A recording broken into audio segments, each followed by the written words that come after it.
Capo datang ke markas Amado untuk membuat kesepakatan. Demi meredam peperangan ini, Amado menyuruh Capo untuk meninggalkan dulu bisnisnya selama sebulan dan pergi keluar kota. Capo lalu mengajak Gracia dan putranya ke sebuah hotel yang baru saja dibelinya. Selain dengan bantuan seorang pria bernama Laura, dia juga membeli perkebunan di Guatemala. Capo kemudian menemui seorang direktur polisi judisial bernama Chino. Polisi ini memberitahu jika wakil jaksa agung yang tertarik dengan Capo memintanya bertemu di Vallarta. Akan tetapi, Capo menolak untuk keluar dari hotelnya karena situasi yang sedang memanas. Tak lama kemudian, dia melihat Uskup Agung Kardinal yang berteman dengan Avendano datang ke lobi hotel ini. Di sini, Chino meminta imbalan 1 juta peso atau sekitar 800 juta rupiah. Chino akan memberikannya tiket kelas 1 dengan seorang wanita seksoi untuk menemaninya. Singkat cerita, tanggal 24 Mei tahun 1993, Capo hendak berangkat menuju bandara Guadalajara. Saat turun dari mobilnya, tiba-tiba Capo mendapat serangan.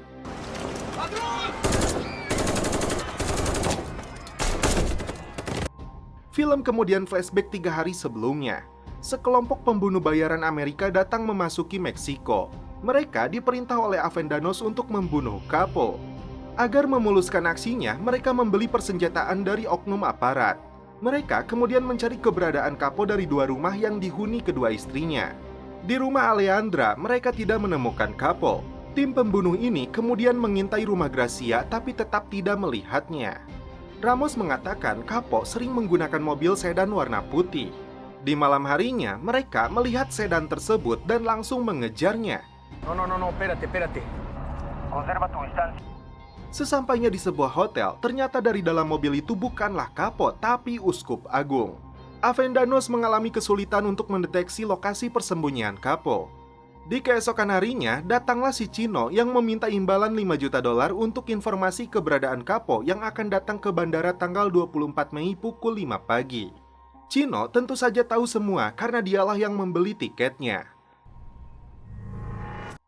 Para pembunuh bayaran yang berasal dari San Diego ini melakukan persiapan untuk memburu Capo. Tidak ingin ketinggalan momen, Ramon memutuskan untuk turun langsung. Setibanya di bandara, mereka langsung menembaki Capo yang baru saja turun dari mobilnya.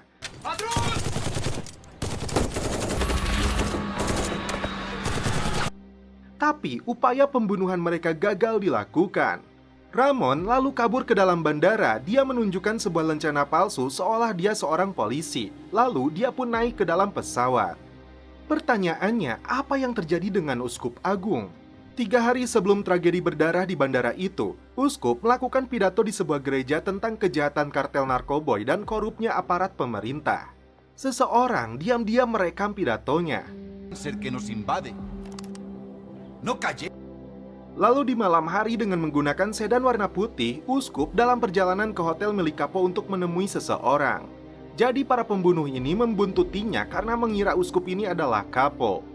Padahal Capo sendiri berada di dalam hotel tersebut, tapi para pembunuh ini tidak melihatnya. Dengan apa yang disampaikan Uskup ini, dia dianggap berseberangan dengan pemerintah yang berkuasa. Tepat di tanggal 24 Mei itu, sebelum berangkat, Uskup membawa beberapa dokumen penting menuju bandara Guadalajara.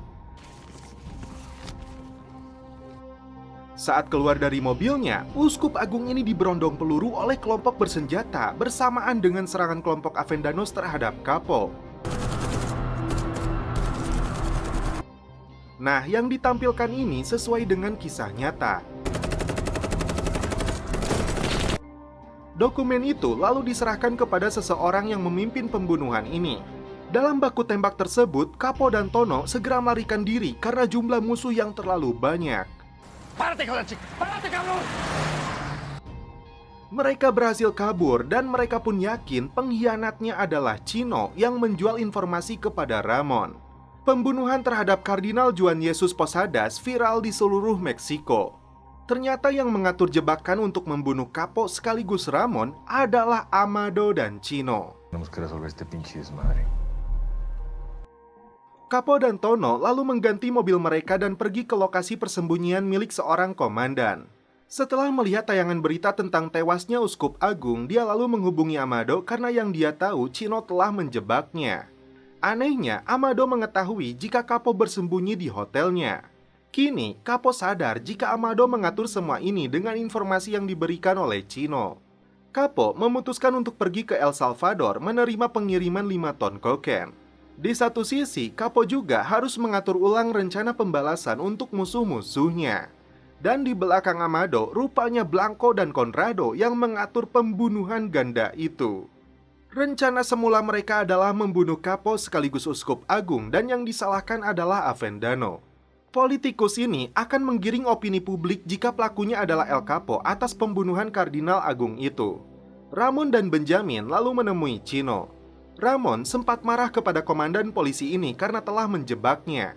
Lagi-lagi, polisi korup ini meminta imbalan 10 juta dolar jika Avendanos tidak ingin dijadikan kambing hitam dalam tragedi tersebut.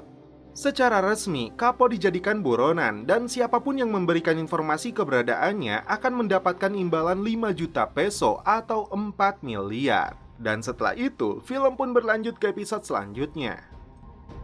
Di awal film, El Capo dan anak buahnya sedang menggali uang yang dikubur untuk bekal pelariannya ke El Salvador. Namun ternyata uang tersebut sudah membusuk dan sama sekali tidak bisa dipergunakan. Hanya sedikit uang yang bisa diselamatkan, tapi itu sangat jauh dari cukup. Terpaksa mereka membakar sebagian besar uang yang busuk itu. Untuk menjaga kerahasiaan pelariannya, Capo tetap membayar mereka dengan cukup besar. Lantas dari mana Capo harus mendapatkan dana talang untuk pelariannya ke El Salvador? Ketika sedang mengisi bensin, seorang tentara menanyakan jam kepada Tono. Khawatir identitasnya terbongkar, Capo menutupi wajahnya dengan topi lalu segera pergi dari sana. Setelah itu, mereka memasuki sebuah hotel dengan nama samaran. Karena statusnya sebagai buronan yang paling dicari, Capo tidak boleh menghubungi keluarganya, Guero, ataupun Ismael karena Tono khawatir aparat sedang melakukan penyadapan. Sementara itu, Avendanos bersaudara mengungsi ke Los Angeles sampai situasi di Meksiko tenang. Tak hanya Capo yang mereka anggap musuh, tapi juga Ismael dan Amado. Aparat pemerintah yang berada di bawah komando Jenderal Blanco melakukan penyisiran ke sejumlah lokasi yang diduga dijadikan tempat persembunyian El Capo. Aquí no está. General Blanco, no será por mucho tiempo. Setelah Tono membawakan 3 buah ponsel baru, Capo langsung menghubungi Baran yang sedang membawa paket narkobonya di pantai El Salvador. Selanjutnya, Capo menghubungi pacarnya untuk meminta bantuan. Kita sebut saja dia si Keriting. Conrado yang bertugas untuk membantu Jenderal Blanco justru melakukan penyelidikan tersendiri untuk mengungkap kejahatan jenderal itu di masa lalu. Dia mendatangi Perpustakaan Nasional untuk mencari kasus yang diterbitkan harian La Nota Roja sekitar 10 tahun lalu. Untuk menyamarkan wajahnya, Capo mencukur kumisnya.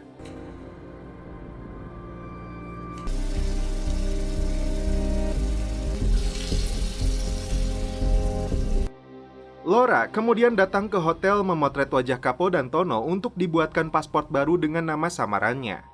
Sejumlah uang diberikan agar Laura mempercepat prosesnya. Rupanya, si Keriting ditugaskan Capo untuk menemui Guero di lokasi persembunyiannya yang dijaga oleh anak buah Amado. ¿Qué noticias traes? Sementara itu, di dalam Perpustakaan Nasional ini, Conrado berusaha mencari informasi tentang kasus lama yang hampir menjerat Blanco di harian El Global. Conrado mendapatkan nama seorang reporter yaitu Gabriela Saavedra.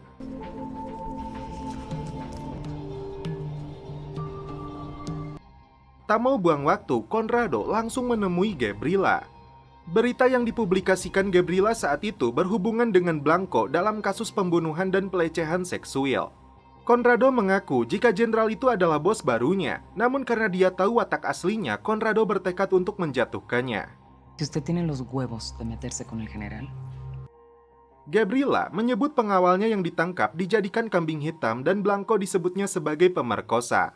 Mereka akhirnya sepakat untuk membongkar kejahatan Blanco dan mengakhiri sepak terjangnya. Untuk menghindari kecurigaan anak buah Amado yang mengawasi rumahnya, ternyata Guero mengirim sejumlah uang untuk Capo yang dibungkus dengan plastik sampah. Petugas kebersihan datang untuk mengambilnya dan setelah itu mereka memindahkannya ke dalam jok mobil si keriting.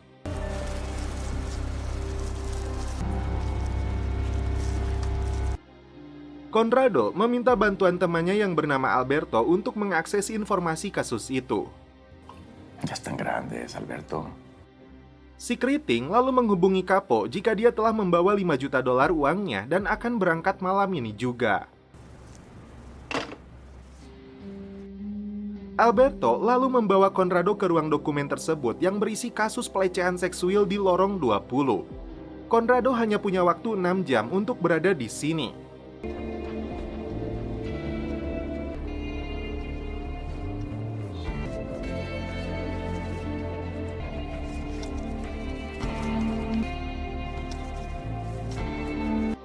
Singkat cerita, setelah waktu yang cukup lama, Conrado akhirnya menemukan bukti-bukti kasus tersebut, termasuk beberapa foto wanita yang menjadi korban.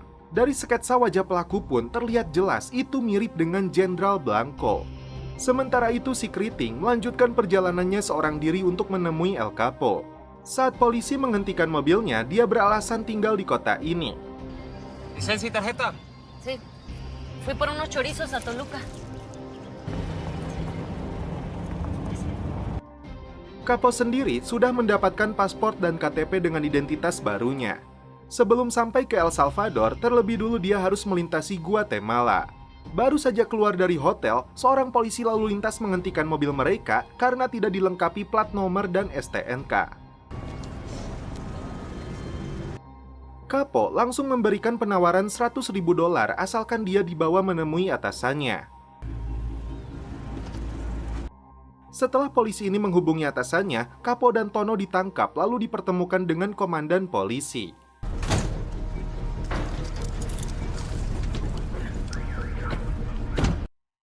Di sini, dia langsung mengaku namanya bukanlah George Ramos, melainkan El Capo. Soy el Chapo Guzmán. Capo menawarkan 2 juta dolar untuk kepala polisi ini asalkan dia bersedia membantunya keluar dari Meksiko. Capo memperingatkan jika dia diserahkan kepada Jenderal Blanco, dia tidak akan mendapatkan apapun dan justru Blanco lah yang akan dianggap pahlawan. El dinero compra poder. Setelah kepala polisi itu menyetujuinya, Capo memberikannya uang cash 2 juta dolar yang sebelumnya dibawa oleh si keriting. Capo meminta pengawalan sampai dia meninggalkan kota Meksiko. Sedangkan Laro bertugas untuk menyuap Letnan Rosada yang menjadi kepala pertahanan Guatemala. Sedangkan di El Salvador, 5 ton narkoba itu telah dikemas di dalam peti yang ditutupi dengan tomat. Tapi salah satu pegawai Baran membocorkannya kepada Amado. Dengan pengawalan polisi, Capo berhasil melewati barikade militer yang berjaga di perbatasan kota.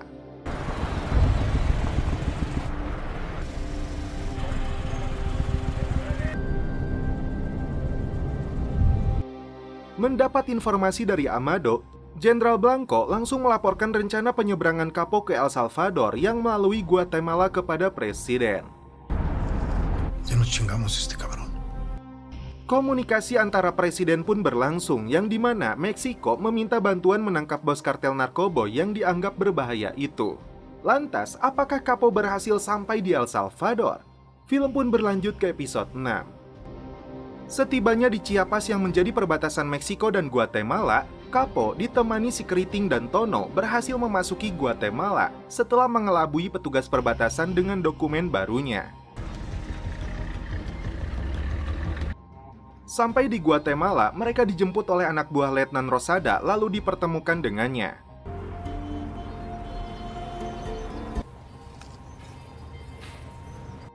Setelah itu, Capo mendatangi markas salah satu bos kartel Guatemala yang bernama Herrerias. Capo menawarkan kerjasama bisnis kepadanya, tapi Herrerias menilai sepak terjang Capo telah berakhir karena statusnya sebagai buronan. Jadi menurutnya, Capo hanya bisa jadi anak buahnya. Capo lalu menawarkan 5 ton kokain yang saat ini berada di Salvador. 40% keuntungannya akan diberikan kepadanya. Tak butuh janji, Herrerias ingin bukti terlebih dulu. Demi memuluskan rencananya, Capo kembali minta bantuan Letnan Rosada. Setelah itu, dia kembali ke hotel dan celepot. Jenderal Blanco bekerja sama dengan DEA untuk menciduk Capo yang akan membawa 5 ton narkoboy ke El Salvador. Jika operasi ini berhasil, DEA akan mencatat rekor pengungkapan kasus narkoboy terbesar dalam sejarah. Y que nos lo entreguen. Conrado menyerahkan bukti keterlibatan Blanco dalam kasus pelecehan seksual kepada Gabriela.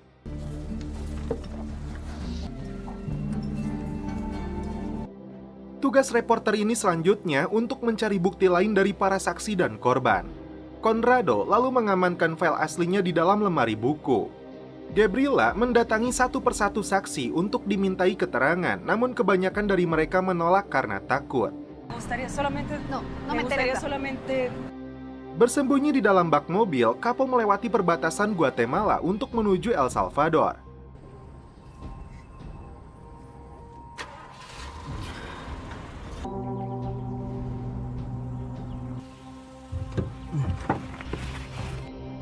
Gabriela akhirnya mendapatkan kesaksian dari salah satu wanita yang menjadi korban kebejatan Jenderal Blanco. Su testimonio será de mucho valor. Di sebuah pantai, Capo bertemu dengan beberapa gangster di sana yang akan membantunya mengirim narkoboy itu ke Amerika.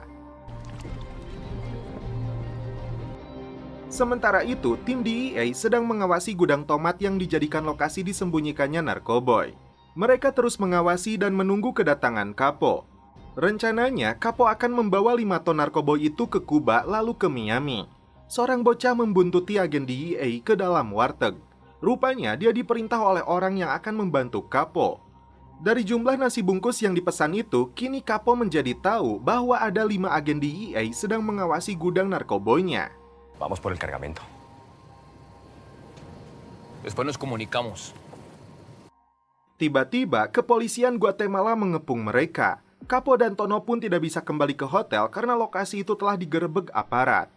Setelah bahannya dirasa cukup, atasan Gabriela mengatakan artikel tentang kejahatan Blanco akan diterbitkan esok hari. Malam itu, Gabriela menemui Conrado yang bermaksud pamit akan meninggalkan Meksiko. Dia beralasan setelah berita itu dimuat, dia khawatir menjadi sasaran Blanco. Namun sebelum pergi, Conrado meminta salinan artikel tersebut. Karena lokasi narkoboynya telah diketahui DEA, rencana Capo untuk mengirim 5 ton narkoboy itu ke Amerika gagal total. Terjebak di Guatemala, Capo berencana menyerahkan seluruh sisa uangnya kepada Herrerias agar mereka dilindungi organisasinya. Laura mengatur pertemuan lagi antara Capo dan Herrerias dengan bantuan Letnan Rosada. Tersisa $1,5 juta untuk diberikan kepada Herrerias. Singkat cerita, Capo sampai di hotel yang jadi lokasi pertemuan. Anehnya, Rosada menempatkan banyak anak buahnya di lokasi ini. Saat mereka masuk, ternyata Capo langsung ditangkap oleh Rosada. Capo menawarkan $1,5 juta kepadanya asalkan dia dibebaskan. Namun, saat mereka kembali untuk mengambil uangnya, ternyata Capo tetap saja ditangkap. Rosada kemudian menghubungi Presiden Guatemala untuk penangkapan ini yang diteruskan kepada Presiden Meksiko. Blanco mendapat perintah dari Presiden untuk membawa Capo dari Guatemala. Dia berencana memanfaatkan hal tersebut agar mengangkat citranya.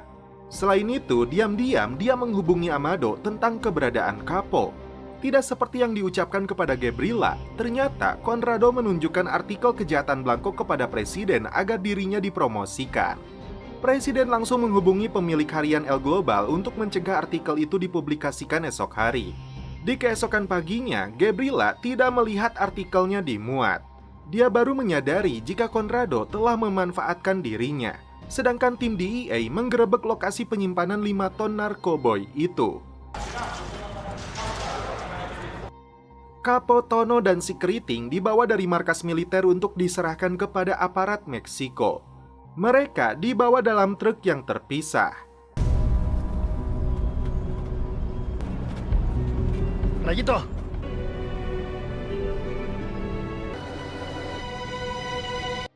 Dan akankah ini menjadi akhir dari pelarian El Capo? Film pun berlanjut ke episode selanjutnya.